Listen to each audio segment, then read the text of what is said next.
इनका दिन आए भइल हो इ नाचत जनता नहीं कैसे कैसे एगो इनका पुरान बीमारी बा बैठबो कब जौना बीमारी के नाम हो दीना राम राम राम बहुत गंदा और बीमारी देखावटी जगह ना होई हाथ गोर में हलाहली ना होई ना बड़ा गंदा जगह होई हां गुप्त जगह आ उहे इनका हेजा हो गइल बा दीना आ जब जब दिनैया हबुआता नु इहे जे हाथ लगावत रे अन्ना चल शुरू कर देत रे लोग बुझता ब्याह जीव नाचता ई नाचता कि दिनाए खबर ले बा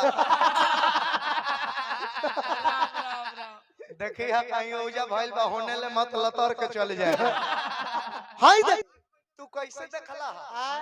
एक आंख में हमरा प्रॉब्लम बा त एकर मतलब नो कि तू जानत नहीं ख तू ठीक देखले बड़ एगो आंख में प्रॉब्लम बा उ में हमेशा कीचड़ फेंकत रहत जाए मुसमार ब्यास हद हिसाब बारे मर्द कहीं का ए जे बोला कलाकारी ना हो तू कहला हां हई देख हाथ ले हाथ कहत रे के बताई सटका लेल वर लोग ठीक बा हई का तू बर्तन काहे ले लेल वर लोग तू तिलक चढ़ावे खातिर अच्छा बताई उ लोग अपना अपना बाइक के लेके चलल है से माइक अच्छा हई लइका तीनों जब इ नाचत नाचतैले हम खार हो गइनी ह त हई माइक लेके उठल रहे अब बताई माइक के लेके उठल अरे तोनी के मारे खातिर माइक के लेके उठत रह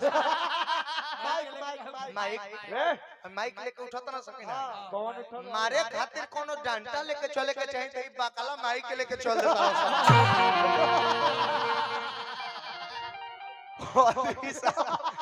मारे खातिर है देखा स्टैंड बनावल बा हई लेके चलतो त कहाई साटका ले डंडा लेके चलतो मारे खातिर त ई मानल जाए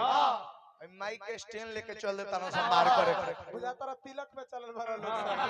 पूरा फैमिली के साथ राधा राधा कवन इनका 3 गो नचवे आवेला इनका नचनिया के कवन जनता नहीं कैसे कैसे केस हाथ में डाड़ पर ले बा हां हेजा ले केस पर होले बारी आ जब मुर्गी मारे के होई नु त केसवा खोल के जने के हेंगा फहरा के और अनहरी बन जाली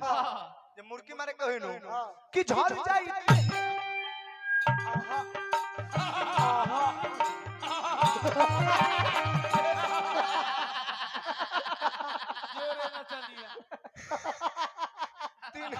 तीन गो नचवे आवेला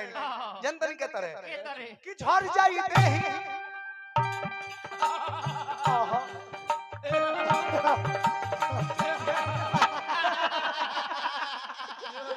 अरे कुछ नया लेके चलो लोग पागल बड़ो मार्केट में वही आदमी के खोज होला जी हर पल अपडेट रहे मोबाइल कॉमन चलता एंड्रॉइड वर्जन 2 आ गइल बा अगर सॉफ्टवेयर वाला वर्जन अपडेट ना करे तो मोबाइल के हुकी नहीं ना हैंग होके मोबाइल खराब हो जाए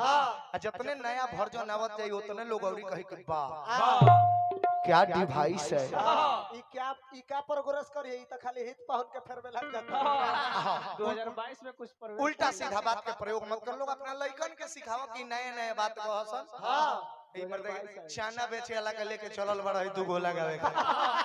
एगो चाय बेचेला एगो चाय बेचेला 500 बाजार पर चाय बेचेला कान छेदवा के ओकरो के धक लियल बड़ा मर्दे कहीं का कहत तरह के झलवा हम दी